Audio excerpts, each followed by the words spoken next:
जय श्री कृष्णा। राधे राधे।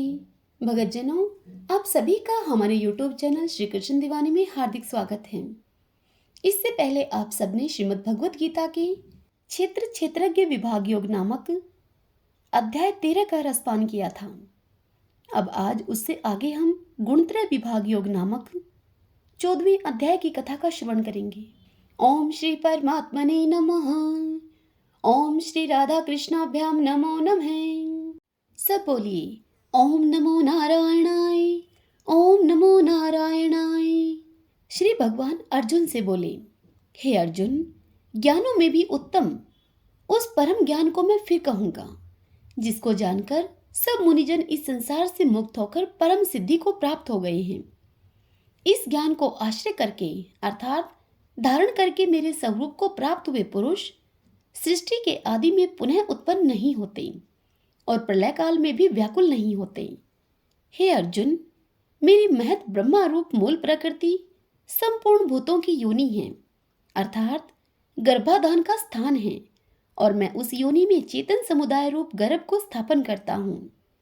उस जड़ चेतन के संयोग से सब भूतों की उत्पत्ति होती है। हे अर्जुन, नाना प्रकार की सब योनियों में जितनी मूर्तियां अर्थात शरीरधारी प्राणी उत्पन्न होते हैं, प्रकृति तो उन सब की गर्भ धारण करने वाली माता है और मैं बीज को स्थापन करने वाला पिता हूँ। हे अर्जुन, सतवगुण, रजोगुण और तमोगुण ये प्रकृति से उत्पन्न तीनों गुण अविनाशी जीवात्मा को शरीर में बांधते हैं। हे निष्पाप, उन तीनों गुणों में सतवगुण तो निर्मल होने के कारण प्रकाश करने वाला और विकार रहित है। वह सुख के संबंध से और ज्ञान के संबंध से अर्थात उसके अभिमान से बांधता है। हे अर्जुन, राग रूप रजोगुण को कामना और आसक्ति से उत्पन्न जान। वह इस जीवात्मा को कर्मों के और उनके फल के संबंध से बांधता है। हे अर्जुन, सब देह अभिमानियों को मोहित करने वाले तमोगुण को तो अज्ञान से तो उत्पन्न जान। वह इस जीवात्मा को प्रमाद, आलस्य और निद्रा के द्वारा बांधता है। हे अर्जुन, सतवगुण सुख में लगाता है और रजोगुण कर्म में तथा तमोगुण तो ज्ञान को ढककर प्रमाद में भी लगाता है। हे अर्जुन, रजोगुण और तमोगुण को दबाकर सतवगुण, सतवगुण और तमोगुण को दबाकर रजोगुण, और वैसे ही सतवगुण और रजोगुण को दबाकर तमोगुण होता है अर्थात बढ़ता है। जिस समय इस देह में तथा अंतःकरण और इंद्रियों में चेतनता और विवेक शक्ति उत्पन्न होती है, उस समय ऐसा जानना चाहिए कि सतवगुण बढ़ा है। हे अर्जुन, रजोगुण के बढ़ने पर लोभ, प्रवृत्ति, स्वार्थ बुद्धि से कर्मों का सकाम भाव से आरंभ, अशांति और विषय भोगों की लालसा ये सब उत्पन्न होते हैं। हे अर्जुन, तमोगुण के बढ़ने पर अंतःकरण और इंद्रियों में अप्रकाश, कर्तव्य कर्मों में अप्रवृत्ति और प्रमाद अर्थात व्यर्थ चेष्टा और निद्रा आदि अंतःकरण की मोहिनी वृत्तियां ये सभी उत्पन्न होते हैं। जब यह मनुष्य सतव गुण की वृद्धि में मृत्यु को प्राप्त होता है, तब तो उत्तम कर्म करने वालों के निर्मल दिव्य स्वर्ग आदि लोकों को प्राप्त होता है। रजोगुण के बढ़ने पर मृत्यु को प्राप्त होकर कर्मों की आसक्ति वाले मनुष्यों में उत्पन्न होता है तथा तमोगुण के बढ़ने पर मरा हुआ मनुष्य कीट, पशु आदि मूढ़ योनियों में उत्पन्न होता है। श्रेष्ठ कर्म का तो सात्विक अर्थात सुख, ज्ञान और वैराग्य आदि निर्मल फल कहा है।